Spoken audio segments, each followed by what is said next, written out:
Hey y'all, what's up? This your boy Evan. Welcome to the Cartoon Block. I had a chance to sit down and talk to the one and only creator of Codename Kids Next Door, Mr. Tom Warburton.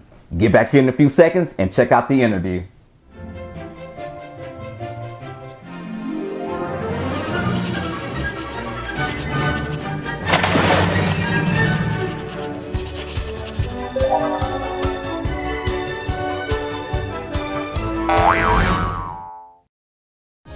I have been drawing as long as I can remember. I started just when I was a kid, just doodling everything I could get my hands on. I was always just like, I'd go see a movie and I would have to draw what I saw. And then I got into Japanese animation really early on. And one of the first ones I ever bought by chance was Laputa, Castle in the Sky by Miyazaki. But Macross and Gundam and all that stuff I really got into. And comic books were big. X-Men. I was a huge X-Men fan, and I loved. That's a lot where Kids Next Door came from. I loved the idea of an international team of experts, fighting together and against crazy supervillains and stuff like that. Eventually, I went through art in high school. Cartoons were always what I really wanted to do, but I thought you had to be the greatest artist in the world, and then you had to be able to make it move. And I was never a great artist, especially not in high school. So I went for graphic design.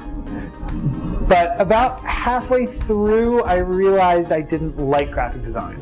And I had the kind of the seminal moment of my life. I was with a friend, and she was asking me, "Oh, so how are classes going?" I'm like, "I don't like graphic design."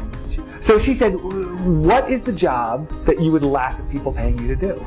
And I said, "Well, making cartoons. That's what I've always wanted to do." So she said, "Why don't you do it?" I said, "Well, I'm not good enough." And she said, "Well, why don't you make yourself good enough?" All right, I'll show you.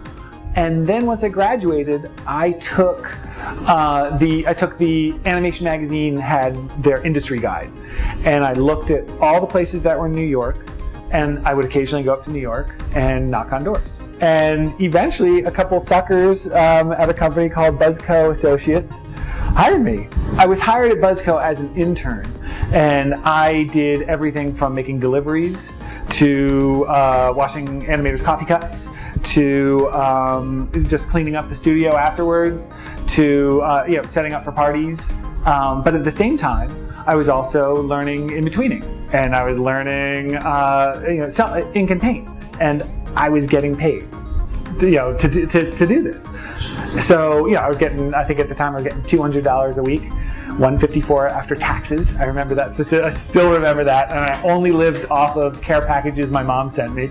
And once you start working, and you're drawing every day, you see your drawing just go up, like you're getting better every day. After Buzzco, I worked at a lot of different other studios. I worked at Jumbo, where I worked on the first season of Nickelodeon's Doug. I worked at J.J. Settlemeyer Productions for 5 years, where I was the design supervisor on Beavis and Butthead. I directed new episodes of Schoolhouse Rock. I worked on tons of commercials. So I had known someone from the ASIFA. ASIFA is the International Animation Society. I was a member of the New York chapter, and there was a woman there who became president of ASIFA East right when I got there, named Linda Semensky, and she later became a big shot at Cartoon Network. So I knew who to pitch my show to. So I put together a Bible like this. And I described the kids, I described each character, what the show was about, and I sent it down to them.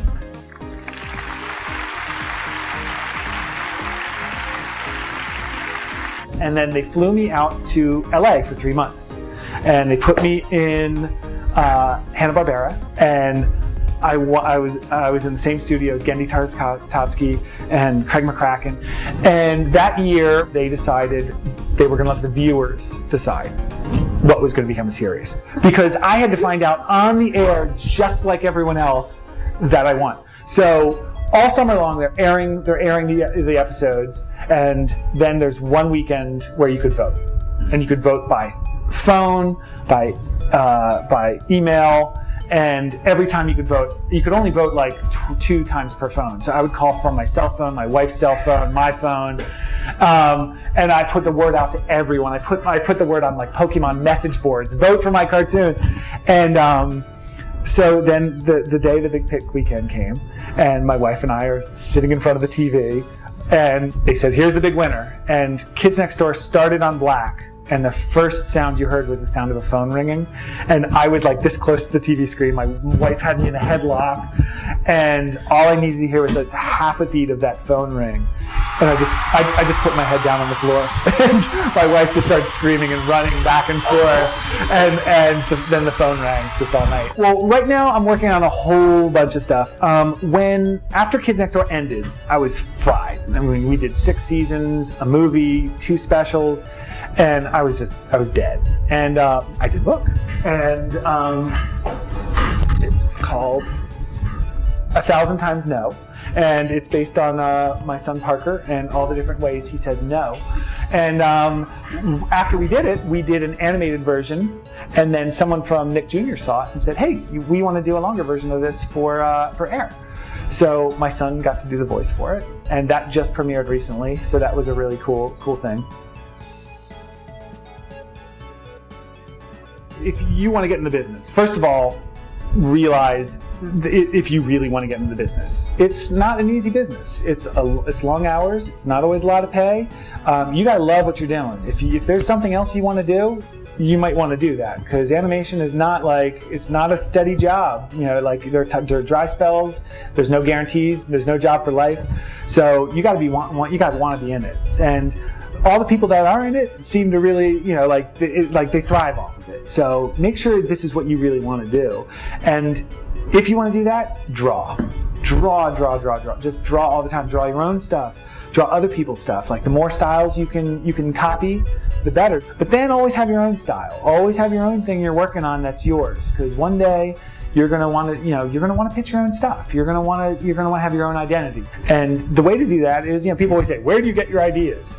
Everywhere. Read everything. Read comic books. Read history. Read the Sunday Funnies. Just anything. Just suck in information. Watch everything. Watch movies. Watch TV. Watch videos. Watch documentaries, because that's where ideas come from. And most important, keep a sketchbook. Always keep a sketchbook, and just fill it with not only just drawings, fill it with pictures by other artists you like. You hear a quote you like, write it down, because someday someone might say to you like, hey, you got an idea, you got a show idea about nuns? And you go through your old sketchbooks, and well, I do. You never know. Like it's a diary. This is where your thoughts go down and where your ideas go. And I got a whole shelf of them up there that every once in a while when I'm feeling stuck with something, I just go mining through there. And every once in a while, hey, that's a good idea, or whoa, that's dumb. And I thought that was so good before.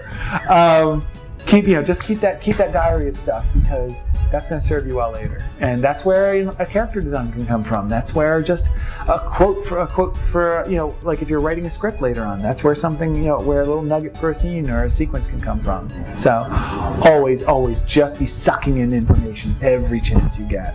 To see more of Tom and his artwork, check out his YouTube channel and his blog. Till next time,